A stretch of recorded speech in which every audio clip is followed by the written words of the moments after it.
ነኝና እንደ ወክዬ እንደመጣሁት የአርሲ ምስራቅ አርሲ አገር ይሄንን ይዤ የመጣው ስለሆነ ያኛው ደግሞ ሰላምን በተመለከተ ነው።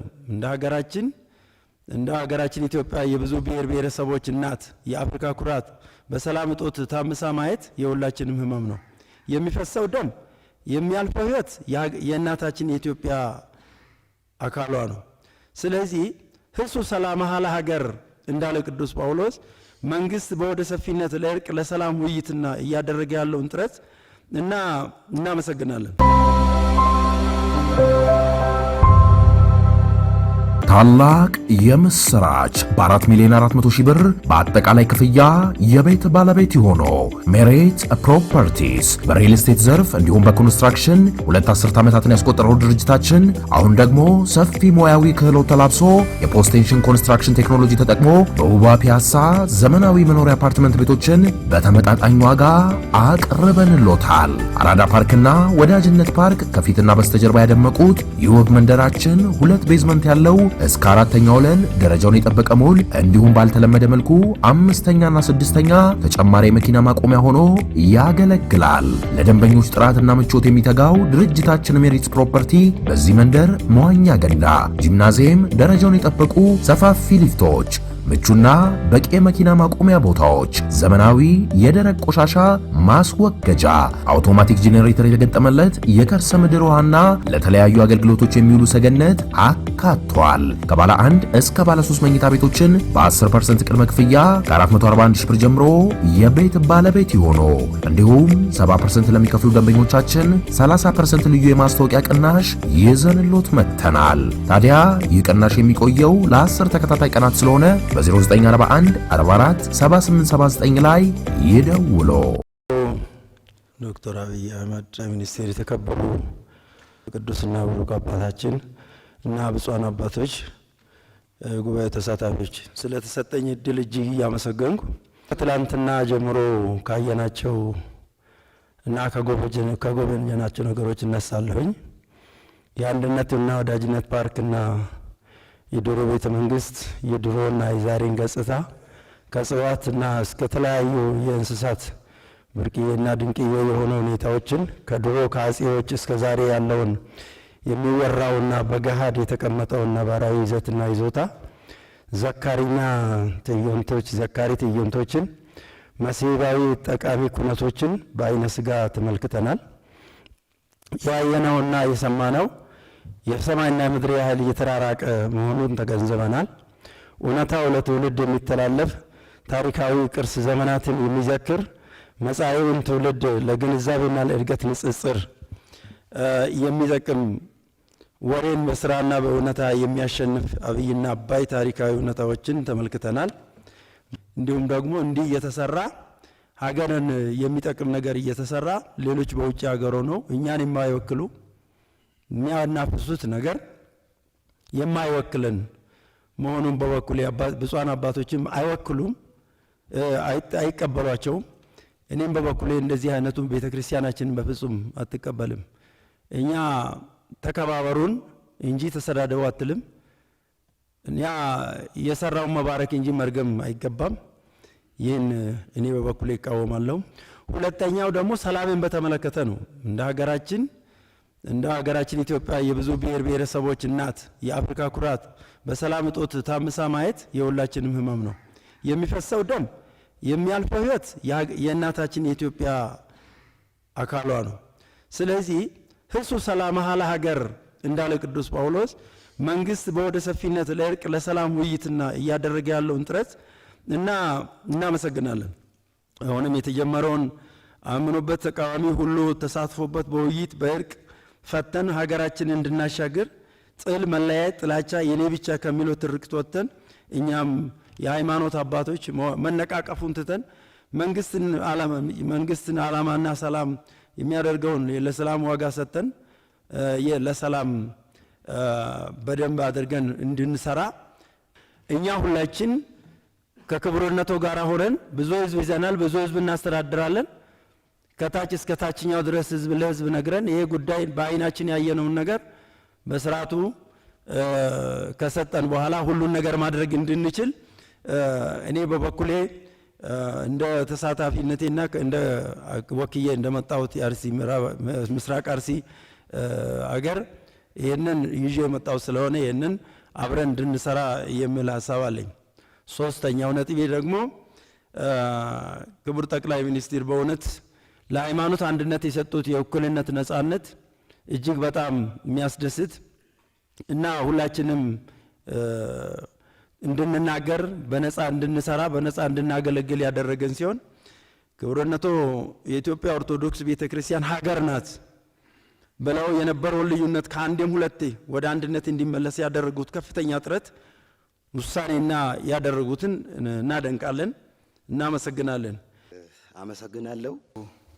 ታላቅ ቤተ መንግስት አዳራሽ የተገኛችሁ በሙሉ ከሁሉ አስቀድሞ ልዑል እግዚአብሔር ቅዱስ ፈቃዱ ሆኖ እንድንወያይ እንድንነጋገር ችግሮችን በችግርነት አቅርበን ለችግሮቹ መፍትሄ በመስጠት የቅድስት ቤተ ክርስቲያንን ሉዓላዊነት የሀገርን አንድነት ለመጠበቅና ለማስጠበቅ የምንችልበት መድረክ ይሆናል ብዬ በማመን እግዚአብሔርን አመሰግነዋለሁ። ክቡርነትዎንም ስለፈቀዱልኝ አመሰግናለሁ። ከዚህ በተረፈ እውነትን እውነት ብሎ ቅድም አንድ አባት ተናግረውታል። እውነትን ተናግሮ ከመሸበት ማደር የሚል ብሂል፣ እሱ ትክክለኛ ብሂል ነው። እውነትን መናገር መፍትሄ ያመጣል፣ ችግር ይፈታል፣ አንድነትን ያመጣል፣ የሀገርንም ክብር የቅድስት ቤተ ክርስቲያንንም አንድነት መሰረት አድርጎ ይጓዛልና ክቡርነቶ ከደረቅ እውነት ብነሳ ታላቅ ስራ ሰርተዋል፣ አይካድም።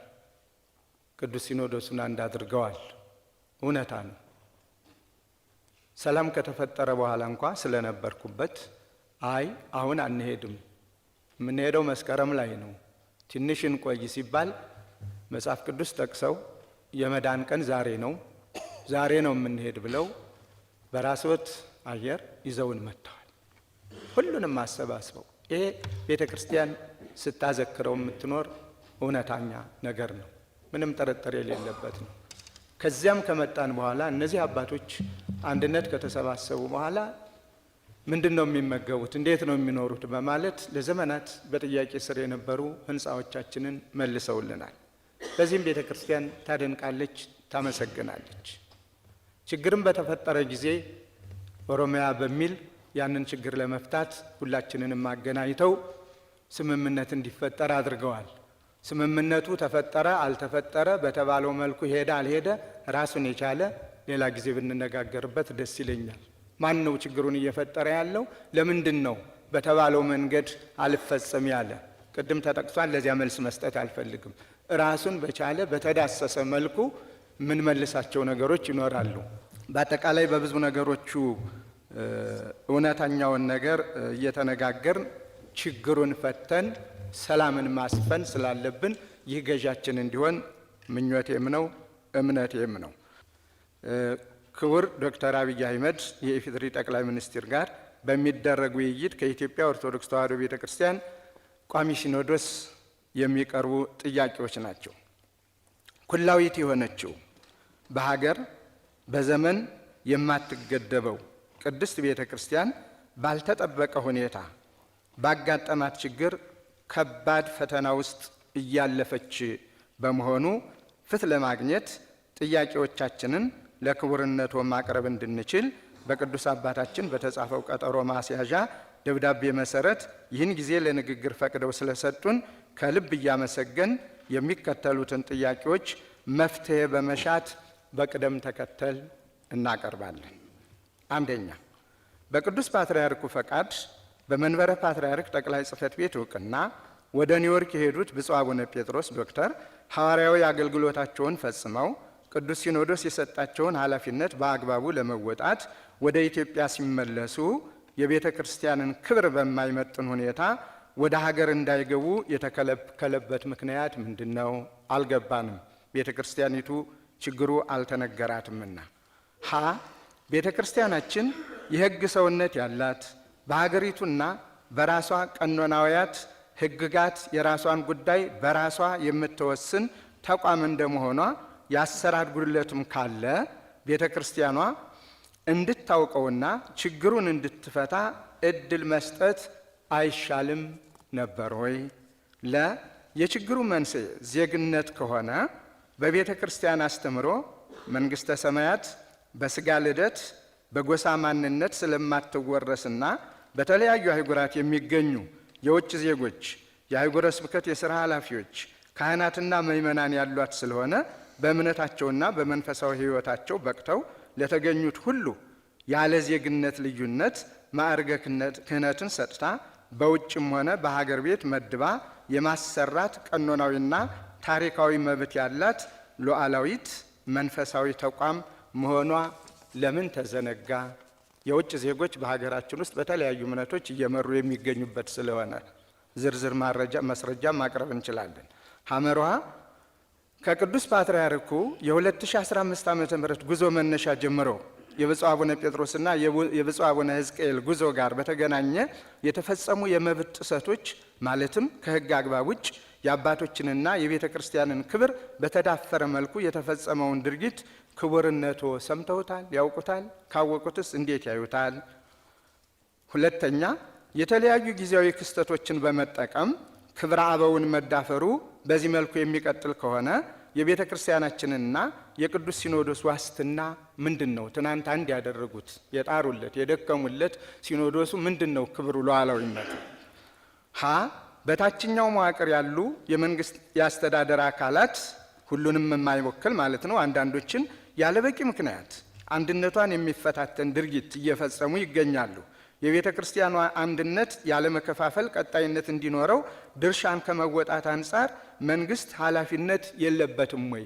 ጥያቄዎች በሚቀርቡ ጊዜ ለኦርቶዶክስ ደግሞ ኦርቶዶክስ እዚህ ምን አመጣት በቃ የሷ ነገር የሚሉ ስላሉ መረጃ ማቅረብም ስለምንችል ይሄን ያውቁታል? ካወቁትስ ምን መፍትሄ ነው የሚሰጡን? በተደጋጋሚ በቤተ ክርስቲያን አባቶች ላይ በተፈጸመው አሳዛኝ ድርጊት ምክንያት በምእመናን ልብ የተፈጠረውን ቁጭትና ሕመም መንግስት በምን መልኩ ሊያክመው አስቧል? ሕክምና የሚያስፈልገው ብዙ ነገሮች አሉ። የእኛ እዚህ መለያየት ለመንግስት ጤናማ ነገር አያመጣም። እኛ አንድ ሆነን መንግስትን ስንደግፍ ብቻ ነው ጤናማ የሚወጣው። ቅድም ተነግሯል። በታሪክ ፓትርያርክ የተሰደዱበት ፓትርያርክ የተገደሉበት አለ። ይህ እንዲሆን የሚደረገው እርስ በርስ መጀመሪያ በመከፋፈል አቤቱታ አቅራቢዎችም እኛ ከሳሾችም እኛ እርስ በርስ በምንፈጥረው ነገር ስለሆነ ይህንን መንግስት በትኩረት ሊያዩ የሚገባ በመሆኑ ነው። ሐመርሃ የኢትዮጵያ ተወላጅ የሆኑ የውጭ ዜጎችን መብትና ግዴታ ለመደንገግ የወጣው አዋጅ ቁጥር 270 ዝባር 1994 እና ደንብ ቁጥር 101 ዝባር 1996 ትውልደ ኢትዮጵያዊ ሆኖ የጸና የተወላጅነት መታወቂያ ያለው ሰው ወደ ኢትዮጵያ ለመግባትም ሆነ ለመቆየት የመግቢያና የመኖሪያ ቪዛ እንደማይጠይቅ የሚገልጸው አንቀጽ እንዴት ይታያል? 3 የሀገሪቱን ሕግ አክብረን እስከሰራን ድረስ መንግስት የቤተ ክርስቲያኒቷን ውሳኔ ተቀብሎ ውሳኔውን በሕግ አግባብ እንዲፈጸም ማድረግ ሲገባው ያለመተባበሩ ለወደፊቱ ተመሳሳይ ችግሮች እንደማይፈጸሙ ምን አስተማማኝ ሁኔታ አለ? ሐመርሃ በምስራቅ ጎጃም ሀገረ ስብከት አዋበል ጣቢት ቅዱስ ጊዮርጊስ አንድነት ገዳም በአማኑኤል ከተማ የዋሻ ተክለ ሃይማኖት የሴቶች አንድነት ገዳም ይሄ በቅርብ ጊዜ የሆነ ነው። ሙሉ ንብረታቸው ተወስዶባቸዋል። እመምኔቷ ተወስደው በዓለም ሰዎች ላይ እንኳ የማይፈጸም አስነዋሪ ድርጊት ተፈጽሞባቸዋል። ብዙ ቁሳቁሶች ተወስደዋል። ከገንዘብ እስከ እህል ማለት ነው። የመጠበቂያ መሳሪያዎቻቸው ከመንግስት የተሰጣቸውም ተቀምጠዋል። መነኮሳቱና መነኮሳያቱ የጥይት ድምፅ በሰሙ ቁጥር በዓታቸውን ትተው በየቦታው ተበትነው ሳይመለሱ ቀርተዋል። ገዳሙ አሁንም በውጥረት ላይ ይገኛል። ማን ነው ሊጠብቀው የሚችል? መንግስት አይደለም ወይ? በሰሜን ጎጃም ሀገረ ስብከት በአዴት ከተማ ጌቴሴማኒ ፍልሰታ ለማርያም ደብር፣ በሰሜን ጎጃም ሀገረ ስብከት በሰሜን ሜጫ ወረዳ በላይ ጋፊት ቅዱስ ገብርኤል ቤተ ክርስቲያን፣ በሰሜን ጎጃም በመራዊ ወረዳ በምንም አይነት ሁኔታ ውስጥ የሌሉ ከትምህርታቸው ሌላ ምንም የማያውቁ በርካታ የአብነት ተማሪዎች በግፍ ተገድለዋል። ማን ይጠብቃቸው? ማን ይድረስላቸው? በአጠቃላይ ካህናትና ምእመናን ሕይወታቸውን ሲያጡ፣ ሀብታቸው ሲወድምና ሲፈናቀሉ፣ አብያተ ክርስቲያናትም ሲቃጠሉ እየታየ በዝምታ እየታለፈ ነው። መንግስት ካልጠበቀን ማን ነው የሚጠብቀን? ይህ ሁኔታ እስከ መቼ ነው የሚቀጥለው? በተለያዩ ወቅታዊ ጉዳዮች አንዳንድ አባቶች የግል ሐሳባቸውን ሲገልጹ ጉዳዩ ከቤተ ክርስቲያን ጋር አያይዞ ማየቱ ተገቢ ነውን? አዎ፣ ያልሆኑ ስራዎች የተናገሩ መባል የሌለበትን ያሉ አባቶች አሉ። ከቅዱስ ፓትርያርኩ ጀምሮ ቋሚ ሲኖዶስም አዝኗል። በአግባቡም ችግሩን ለመፍታት ጥረት እያደረገ ነው። ግን ያንደ መነሻ ሆኖ የቤተ ክርስቲያኒቷ ድምፅ እንደሆነ ተደርጎ የሚደረጉ ነገሮች ለምን? ሐመርሃ በታላቁና ጥንታዊ ዝቋላ ደብረ ከዋክብት አቡነ ገብረ መንፈስ ቅዱስ ገዳም ላይ በተደጋጋሚ ጥቃት ተፈጽሟል። በቅርቡም 4 መናንያን አባቶች በግፍ የተገደሉ ሲሆን ግድያው ከተፈጸመ በኋላ በተደረገው ውይይት ለጸጥታ ስጋቱ በአካባቢው አስተዳደር ጊዜያዊ መፍትሄ ተሰጥቶታል። ከወደቁበትም በአካባቢው በጸጥታው ክፍል ተነስተው በስነ ስርዓቱ እንዲቀበሩ ተደርጓል። እናመሰግናለን። በዘላቂነት ግን ገዳሙም ሆነ መናንያኑ በከፍተኛ ስጋት ውስጥ የሚገኙ በመሆኑ በዚሁ ገዳምና በሌሎችም የጸጥታ ስጋት የተጋረጠባቸው ገዳማት ዘላቂ ሰላም እንዲኖራቸውና ለሀገርና ለዓለም ሰላም የሚጸልዩ መናንያን ያለ ስጋት ስርዓተ አምልኳቸውን እንዲፈጽሙ ለማድረግ የሚቻለው እንዴት ነው? ምን ቢሰራ ነው? የቤተ ክርስቲያናችን መከራ ከዕለት ወደ ዕለት እየጨመረ ያለው የመንግስት ዝምታው እስከ መቼ ነው? አንድም ቀን መግለጫ ሲሰጥ ሰምተን አናውቅም። እዚህ ላይ የተደረገው ግፍ ነው። ገዳዩን ማወቅ የመንግስት ድርሻ ነው፣ የቤተ ክርስቲያኒቱ ጉዳይ አይደለም። መጠበቅ የሚችለው ደግሞ መንግስት ነው። ቤተ ክርስቲያን መሳሪያ የላትም፣ መስቀል ብቻ ነው ይዛ የምትዞረው፣ ሌላ ምንም ዓላማም የላትም። ስለዚህ ለምንድን ነው? ለማጠቃለያ የሀሳብ ስርጸት ነው። በእግዚአብሔር መንፈስ ቅዱስ ጥሪ በቅዱስ ሲኖዶስ ምልዓተ ጉባኤ የተሰየመ ኤጲስቆጶስ እንደ ስሙ ትርጓሜ ዘይርኢ ኩሎ ያለ ሀገር ወሰን ያለ መልክዓ ምድር ገደብ ያመኑትን ሁሉ ከላይ ሆኖ የሚጠብቅ ስለሆነ ጳጳሳት ዓለም አቀፍ ሐዋርያዊ አገልግሎት የሚፈጽሙና እየፈጸሙም ያሉ መሆናቸውን በክቡርነቱ የሚመራው መንግስት እንዲረዳልን ቋሚ ሲኖዶሱ በአጽንኦት ያሳስባል። የማሳሰቢያችን ታሪካዊ መሰረትም በአንድ መንበር በአንድ ፓትርያርክ በመመራት ድንበር የለሽ ሐዋርያዊ አገልግሎት ለመፈጸም የዜግነት ጉዳይ በየትኛውም ሀገር ስርዓተ መንግስትና አብያተ ክርስቲያናት ጥያቄ ሆኖ አለመቅረቡ ነው። በእኛም ቤተ ክርስቲያን ታሪክ የመጀመሪያው ሊቀ ጳጳስ ቅዱስ ፍሬምናጦስ በትውልድ ጢሮሳዊ ወይም ሶርያዊ በዜግነቱ ጽራዊ ወይም ግሪካዊ መሆኑ ለአገልግሎቱ እንቅፋት ሳይሆንበት ሐዋርያዊ አገልግሎቱን ፈጽሞ በክብር አርፏል። በዜግነት ሀገሩ በትውልድ መንደሩ ሳይሆን በሀገራችን ኢትዮጵያ በስሙ የተሰየሙ ለሕዝባችን በረከት የሆኑ ብዙ ገዳማትና አድባራትም ይገኛሉ። ከቅዱስ ፍሬምናጦስ በኋላ በ480 ዓመተ ምህረት ወደ ሀገራችን የገቡት 9 ቅዱሳን ሀገረ ሙላዳቸው የጥንቱ የሮም ግዛት ሆኖ ሳለ በሀገራችን ወንጌልን ሰብከው ገዳማዊ ሕይወትን አስፋፍተው ገድላቸውን ፈጽመው የዘላለም ሕይወትን ወርሰዋል። በሀገር በዜግነት ኢትዮጵያውያን ያልሆኑ ወደ ሀገራችን መጥተው በምድረ ኢትዮጵያ መንፈሳዊ ተጋድሏቸውን የፈጸሙ በቅድስናቸው ተቀብለን አባቶቻችን ብለን የምናከብራቸው ለመታሰቢያቸው በቁጥር በርከት ያሉ ገዳማትና አድባራት የታነጸላቸው የውጭ ሀገር አባቶች ብዙ ናቸው። በአጠቃላይ በዓለም ያሉ አብያተ ክርስቲያናት የጵጵስና ሐዋርያዊ አገልግሎት፣ የመንፈሳዊ ተጋድሎ ሕይወት ታሪክ በዘር በሀገር የማይወሰን የዜግነት ጉዳይ የማይነሳበት ጥንታዊ ታሪካዊ ቀኖናዊ ሃይማኖታዊ ነው። በመሆኑ ከዚህ ጥንታዊ ታሪክና ቀኖና የተነሳ ታሪክ ከምንጩ እንዳይዛባ ለቤተ ክርስቲያናችን ዋህድና ለመንበራችን ልዕልና መጽናት ወደ ክቡርነቱ መጥተን ለመፍትሄው መነጋገር ግድ ሆኖብናል። ምክንያቱም ችግሮች እንዲፈቱ ማለት ነው።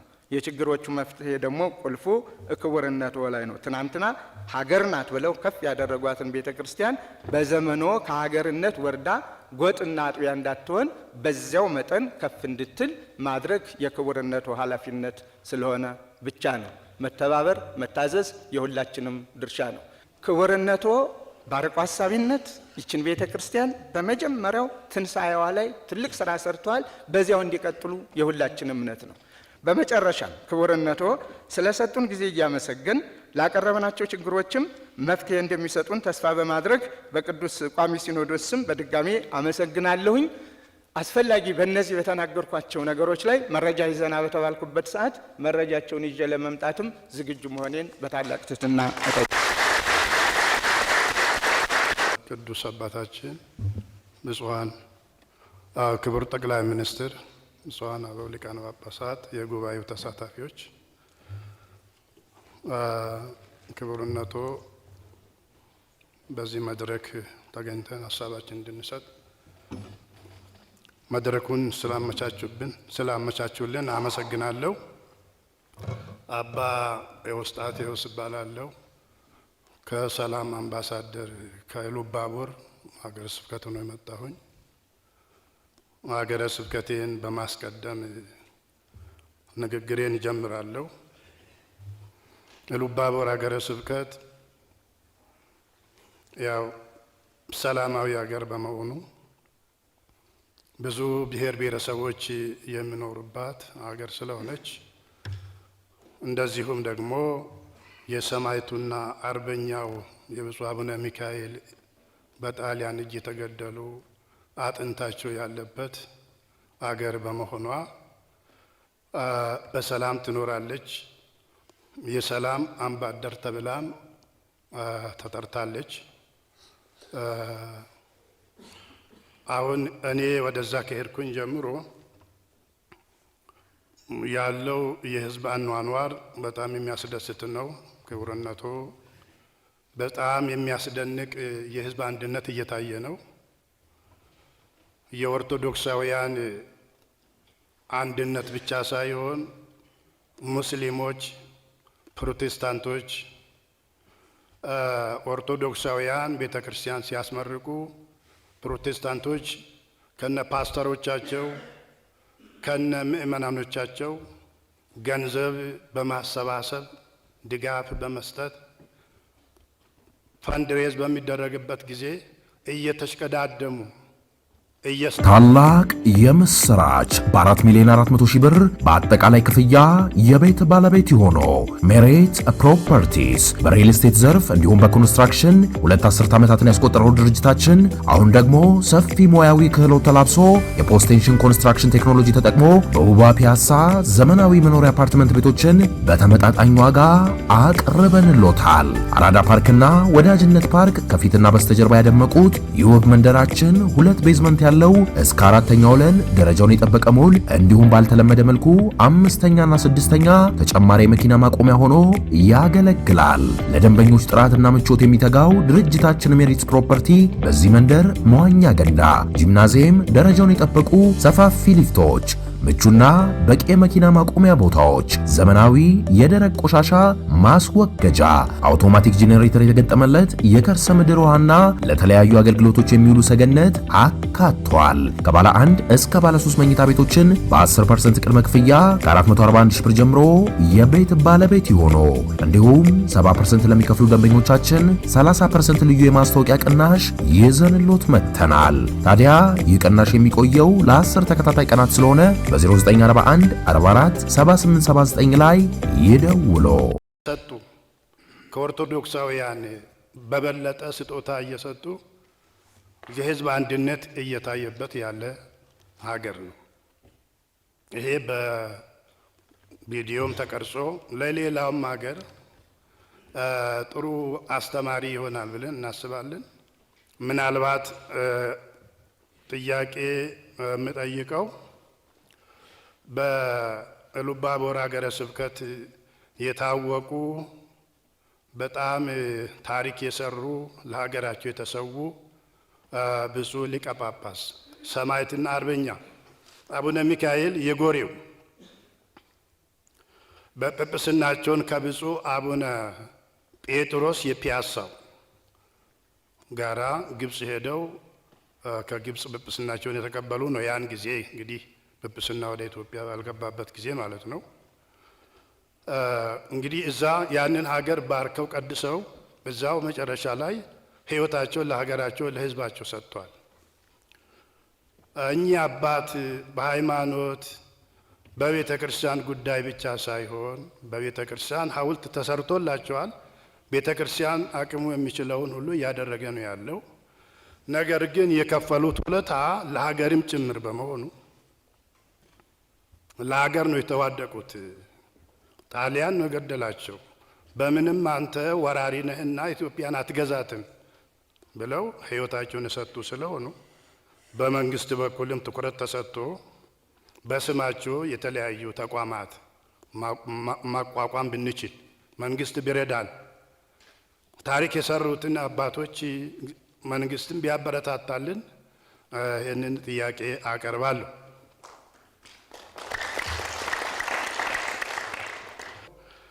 ሌላው የሰላም ጉዳይ ነው። በሰላም ዙሪያ ከአባቶች የበለጠ መልእክተኛ አስታራቂ አለ ወይ? የሰላም መልእክተኛ የሃይማኖት መሪዎች ናቸው እና የሃይማኖት መሪዎች በአሁኑ ጊዜ የምንሰማው ጆሮን ጭው የሚያደርግ ነገር መራገም ሳይሆን መባረክ ነው የአባት ስራ እና ሰላሙ ዙሪያ ላይ ለምን አንሰራም? እና በሰላም ዙሪያ ኃላፊነት ቢሰጠን እንስራ ባይ ነኝ እና ታቦት የቃል ኪዳን ታቦት አቁሞ ከፊት ቁሞ መራገምና ግደሉ የሚል ሕገ ቤተ ክርስቲያንም የለም። ይህም ተደርጎ በሌላ መልኩ ይህም ተደርጎ ቤተ ክርስቲያን ምንም አንድ አቋም አልወሰደችም። ለምን እንደሆነ እንግዲህ እውነት መናገር አስፈላጊ ነው። እውነት መናገር እውነትን ተናግሮ ከመሸበት ማደር ነው ተባለ። እውነት መናገር ማለት እንግዲህ አንድ የቅዱስ ሲኖዶስ አባል የቃል ኪዳን ታቦት ፊት ቁሞ አንድ የሀገርን መሪ ግደሉ ብሎ ሲናገር ምን ማለቱ ነው? ከየት የመጣ ሕግና ስርዓት ነው? የቤተ ክርስቲያን ስርዓት ነው? ቀኖና ነው? ዶግማ ነው? እሺ ካልሆነ የራሱ ፍላጎት የግለሰብ ጉዳይ ግላዊ ስሜታቸው ወይም ፖለቲካ ለመስራት ፈልገው ከሆነ ይሄ ቤተ ክርስቲያንን አይወክልም፣ ሲኖዶስን አይወክልም ተብሎ መግለጫ ተሰጥቷል። መግለጫ ለምን አይሰጥም? ለምን ዝም ተባለ? ምን ማለት ነው? ክቡር ጠቅላይ ሚኒስትር፣ ብፁዕ ወቅዱስ አባታችን፣ ብፁዓን አበው ሊቃነ ጳጳሳት፣ ክቡራን፣ እኔ አብዛኛዎቹ ተነስተዋል። አጭር ጥያቄም ሀሳብም ነው የማቀርበው። ኢትዮጵያ የምትባለው ሀገር የምትበራው በሁለት ክንፍ ነው፣ በስርዓተ መንግስት፣ በስርዓተ ሃይማኖት። እነዚህ ነገሮች ጤናማ ካልሆኑ ድንብጥ አይኗን የምታወጣ ክንፏን የተሰበረች ንስር ከመሆን ያለፈ ሌላ ትርጉም የላትም። ስለዚህ በዚች ሀገር ስንኖር ለሀገር ስንሰራ ቤተክርስቲያን ዋና መንግስት እንደ ወተትና እንደ ቡና ሳይቀላቀሉ ቦታ ሳይቀያየሩ እንደ ሰምና እንደ ክር የግድ መዋሃድ አስፈላጊ ነው ብዬ ነው የማስበው። ልብ በሉ። ምናልባትም ለቃላት ስንጠቃ ብዙዎች በደንብ መሰንጠቅ ስለሚችሉ ለምንድን ነው እንደ ሰምና እንደ ክር መዋሃድ ያለባቸው ያልን እንደሆነ አብሮ ለመንደድ ነው። ካልነደዱ ማብራት የለም። ነዶልን ከሆነ ነደን ከሆነ ያበራንላቸው ሰዎች አሉ፣ በርቶልን ከሆነ ደግሞ እየነደዱልን አሉ ማለት ነው። ስለዚህ ቤተክርስቲያኗ አሁን ልዩነቱ በጣም ሰፍቶ ገደል ሆኖ ተራራ ሆኖ ነው ያለው። በመንግስትና በቤተክርስቲያን መካከል የቄሳርን ለቄሳር የእግዚአብሔርን ለእግዚአብሔር እንደተባለ ሁሉ ድንበር ነው የሚያስፈልገው እንጂ አጥርም ገደልም ተራራም አያስፈልግም። ድንበር ማለት አጥር ማለት አይደለም። ተጠባብቆ ተነጋግሮ አንዱ ለሌላው እየተጠነቀቀ መጓዝ ማለት ነው። ስለዚህ ያ ድንበር ያስፈልጋል። ቅድም በሰፊው እንደተነሳ ሁሉ አሁን ቦታ ተቃይረን መንፈሳዊ አውደ ምሕረቱ የጭፈራ፣ የፉከራ፣ የቀረርቶ፣ የሽለላ ሆነዋል። ፖለቲከኞችም የእኛን ድርሻ ወስደው ነው ያሉት እና እነዚህ ነገሮች ወደ ቦታቸው መመለስ አለባቸው። መቼም ለመድኃኒት አይታዘዝለትም። እኛ ቅድም እንደተባለውም እነዚህ አባቶች መድኃኒቶች ናቸው። ለእኛ ምክርም የሚያስፈልገን አይመስለኝም፣ መንግስትም ምክር የሚያስፈልገው አይመስለኝምና ምን ታስቧል? ምንድን ነው የሚሻለው? ማዶ ለማዶ ቆመን መነጋገሩ፣ መፎካከሩ፣ መዛዛቱ የት ያደርሳል? መደበላለቁ ሳይኖር በመገነዛዘብ ካልሆነ በስተቀር ጥቅም አለን ወይ? ቤተ ክርስቲያኗም ለብቻዋ ቆማ አቅም ያንሳታል፣ ጉልበት ያንሳታል። የሁሉ ክፍፍሉ፣ ችግሩ፣ አደጋው የመጣው በመራራቃችን ነው። ስለዚህ ቀርቦ እንደ ቤተሰብ እንደ ወንድም መነጋገር ያስፈልጋል።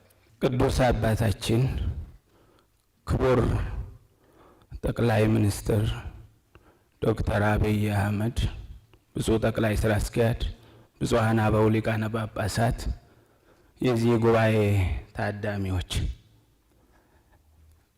ክቡር ጠቅላይ ሚኒስትር ከመጣችሁበት አካባቢ ያለውን ችግር ግለጹ ብለው አጀንዳውን ሰጥተውናል። ወደ ሀገረ ስብከቴ ስገባ እኔ ያው ባሁኑ ተወክዬ የመጣሁት ከቄለም ወለጋ ነው፣ ደምቢዶሎ ነው። እዛ አካባቢውን ያለውን ችግር ለመግለጽ እንደሚታወቀው የወለጋ ሕዝብ ውሃ ሲሰጡት እርጎ የሚሰጥ ሕዝብ ነው፣ አክባሪ ሕዝብ ነው። ነገር ግን አሁን በክቡርነቶ ዘመን የአውሮፕላን ማረፊያ በአሁኑ ሰዓት ከአዲስ አበባ ደምቢዶሎ በጭንቅ ጊዜ እንዲጀመር በማረጎ በዛ ሕዝብ ስም ሳላመሰግኖት አላልፍም። በሁለተኛ ደረጃ ከደምቢዶሎ ጋምቤላ ያለው መስመር ተዘግቶ ነው ያለው። በዛ አካባቢ ህብረተሰቦች መውጫ መግቢያ የላቸውም።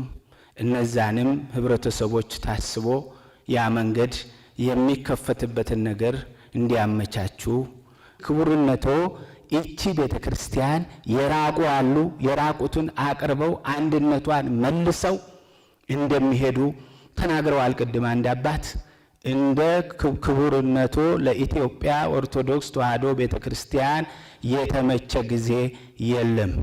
በዚህ በተመቸ ጊዜ ደግሞ አንድነቷን አስጠብቀው እንደሚሄዱ ባለሙሉ ተስፋ ነኝ።